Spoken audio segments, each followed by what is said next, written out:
জীবনের বিরাট একটা অংশ অভিমান করে কাটিয়ে দিতে হয়। যা এই অভিমানের কারণে সবকিছু হেরে যায়। অনেক কিছু খুঁজে পাওয়া যায় বা অনেক কিছু শেষ হয়ে যায়। হ্যালো ভিউয়ার্স, কি অবস্থা সবার? আলহামদুলিল্লাহ আমরা ভালো আছি।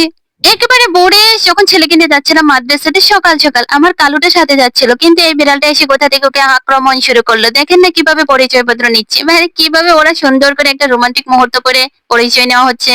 কিন্তু কালুটা অনেক ভয় পাচ্ছিল ওকে দেখে। কি করবো, তো আমি ওকে নিয়ে যাচ্ছিলাম, নিয়ে দিয়ে এসে দেখি আবার ওরা দুজন মিলে ঝগড়া করছে। বাচ্চাকে যখন দিয়ে আসলাম মসজিদে, তো এদিকে দেখে ওরা এসে আবার ঝগড়া করছে। আমাকে দেখে তো এক বিশাল দৌড় বের হয় একেবারে সকাল সকাল, যেহেতু বাচ্চারা ক্লাস থাকে একেবারে ভোরে। আজকে একটু লেট হয়ে গেছে, ফর্সা হয়ে গেছে। অন্যদিন কিন্তু আরো সকাল সকাল বের হয়, মাদ্রাসায় দিয়ে আসতে হয়। তো এসে আজকে রান্না বান্না শুরু করি। এদিকে আমি কালুকে আনতে পারি না, ও দেশে ওর সাথে ঝগড়াই করছে। যেহেতু রাত্রে শোয়া হয় অনেক লেট করে, আবার একেবারে ভোরে ভোরে 4টা বাজে উঠতে হয়, 4:30 5টার ভিতরে বাচ্চাকে মাদ্রাসায় দিয়ে আসতে হয়। তো এসে আবার কতক্ষণ ঘুম যায়। আজকে ঘুম থেকে উঠতে অনেক লেট হয়ে গেছে, প্রায় 8টা বেজে গেছে। ওর আবার 8টা থেকে আধা ঘন্টা মাত্র বিরতি। তো তাড়াতাড়ি চটপট করে এই পিঠা বানাতে নিলাম। খোলাসা পিঠা বা চিতল রুটি, আমার ছেলে কিন্তু এটাকে চিতল রুটি বলে। এই পিঠাটা ওর অনেক পছন্দ, মাংসের জল দিয়ে খেতে ও অনেক বেশি পছন্দ করে। তো যেহেতু মাংস রান্না ছিল, তো চটপট করে পিঠাটা বানিয়ে নিচ্ছি।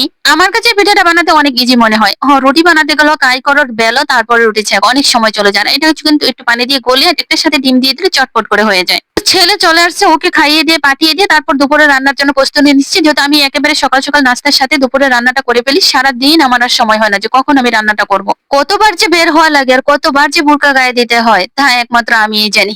আর যদি সংসারে লোক না থাকে তাহলে কিন্তু অনেক বেশি সমস্যা হয়ে যায়। গার্ডিয়ান থাকলে যে কাজগুলো গার্ডিয়ান করতো সেগুলো এখন নিজেরই করতে হয়। তো এই জন্য অনেক প্যারা হয়ে যায়। তো চেষ্টা করি সকাল সকাল রান্না বান্না করে যখন যেখানে যেতে হয় তাহলে হুট করে চলে যেতে পারি। একটা জিনিস কি জানেন, আমার কেন জানি ইচ্ছা হয় না কারো উপর নির্ভর হয়ে চলতে। নিজের মতন করে চলবো, নিজের মতন সবকিছু করবো, কেউ বাধা দেওয়ার নেই। এজন্য সবসময় চেষ্টা করি নিজের কাজগুলা নিজে করার জন্য। কাউকে অবহেলা করে, কাউকে বিরক্ত করে কোনো কিছু আমি করাতে চাই না। নিজের কাজ নিজেই করবো, কষ্ট হোক তারপরও ভালো।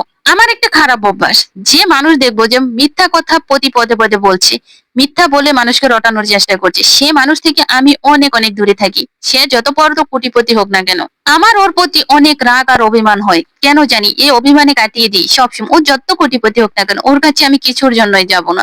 আমার সবকিছু ভালো লাগে, অন্যায় করছে তাও মেনে নেব, কিন্তু আমার কাছে এসে মিথ্যা কথা বলবা, এটা আছে ওটা আছে সেটা আছে বিভিন্ন কিছু বলে মিথ্যা করে পটানোর চেষ্টা করবা, এমন লোক আমি নয়। আমার ওর প্রতি আরো বেশি ঘৃণা বেড়ে যায়। সে যত কোটিপতি হোক না কেন, তার সাথে আমার কোনো সম্পর্ক নেই।